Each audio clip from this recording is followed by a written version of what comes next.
Bernie Sanders, it's okay to be angry about capitalism.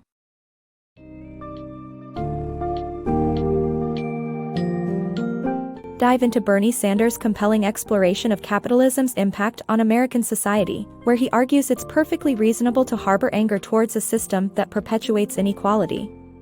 In It's Okay to Be Angry About Capitalism, Sanders draws from his presidential campaigns to highlight social democratic ideologies like universal healthcare, fair taxation, and climate action. With a focus on his grassroots-driven political journey, Sanders critiques the Democratic establishment and its drift from progressive policies favoring the working class. The book delves into America's stark wealth inequalities and critiques the healthcare system's inefficiencies and injustices.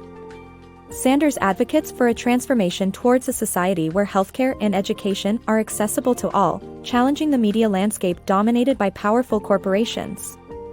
Readers can anticipate insightful observations on reforming a society marred by corporate greed and political inertia, all laid out in clear, relatable terms that fuel critical thinking and action.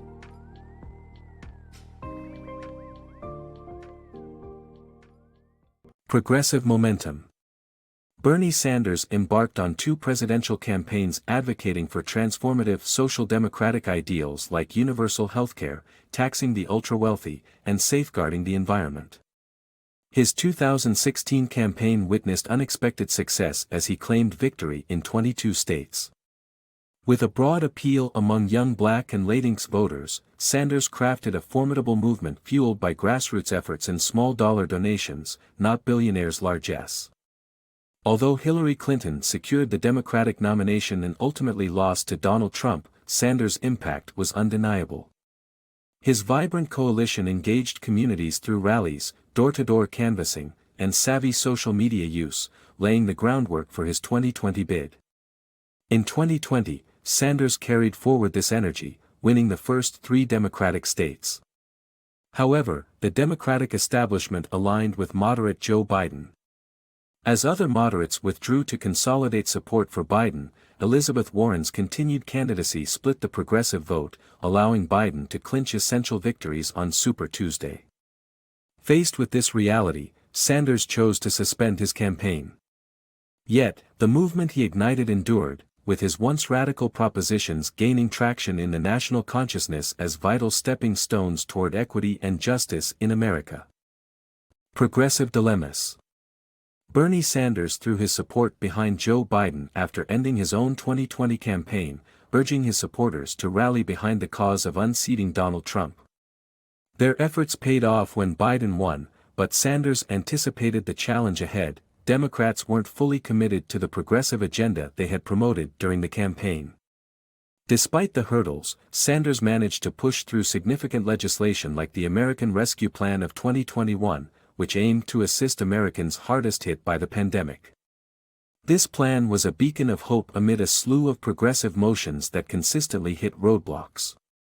Sanders championed initiatives like a $15 minimum wage, a fair tax policy for billionaires, and the ambitious Build Back Better Act.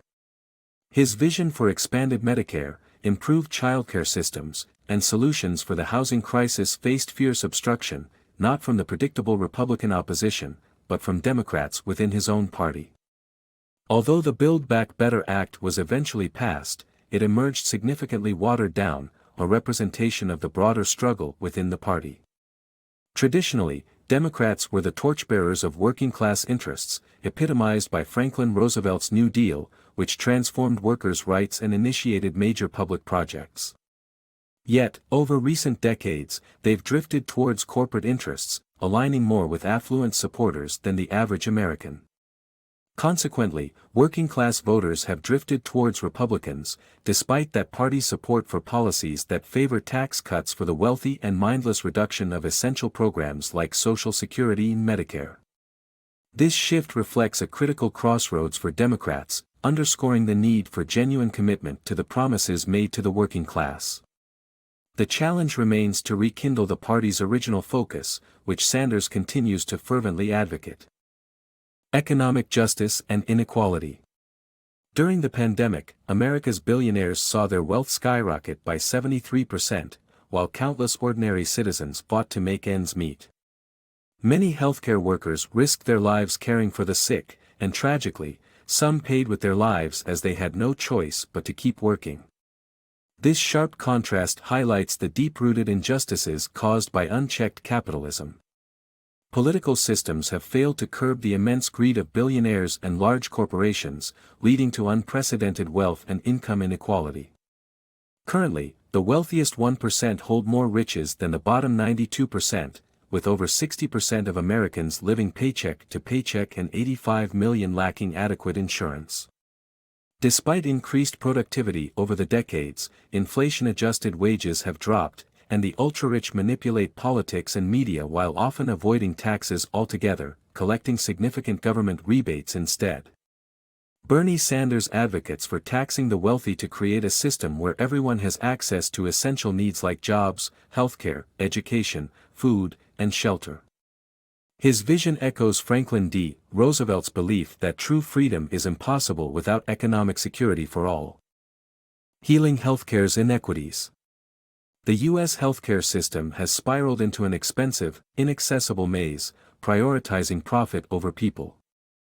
In 2021, it secured a staggering $100 billion in profit, yet maternal and infant mortality rates mirror those in developing nations, particularly affecting minorities. Nearly half of Americans strain under the weight of their health insurance costs, and a significant portion cannot afford urgent medical care. This has dire consequences as life expectancy declines, dropping from 78.86 years in 2019 to 76.6 years in 2021. Stress-related illnesses such as heart disease, obesity, and addiction increasingly plague the nation, symptomatic of the broader poverty crisis. Most employer-provided health benefits fall short in emergencies, and pharmaceutical price fixing forces individuals to ration critical medicines, like insulin. Astonishingly, the U.S. dedicates 20% of its GDP to this flawed system, spending more than countries with established free healthcare systems. A compelling alternative lies in transitioning to free Medicare for all. A 5-year plan championed by Sanders promises to slash bureaucratic bloat, potentially saving $650 billion annually. More than a fiscal solution, this transition could rectify the system's failings, offering a lifeline to millions in need. Media, power, and awareness. In today's media landscape, a mere 8 conglomerates, including giants like Comcast and Disney, control a staggering 90% of American media. Influential figures, such as Jeff Bezos with his acquisition of The Washington Post, illustrate how concentrated ownership can skew media narratives. This monopolized media landscape breeds mistrust among the public, a sentiment capitalized on by figures like Donald Trump, who cast doubt on journalistic integrity with claims of fake news. Yet, the core issue isn't deceitful reporters, it's the wealthy owners shaping media emphasis to sidestep profound societal questions: why extreme wealth disparity exists, why worker wages stagnate, and who controls the media. Instead, political coverage is reduced to superficial spectacle, much like celebrity gossip. This crisis in journalism threatens the foundation of democracy itself. For democracy to thrive, citizens must access genuine reporting from varied, independent sources. Senator Bernie Sanders champions increased public investment in local and national news, inspired by successful models in Germany and Norway. However, fostering independent thought also demands robust education. Schools require adequate resources to equip students as informed citizens, acknowledging that, like healthcare, access to unbiased information and education is a universal right worthy of public anger against unchecked capitalism.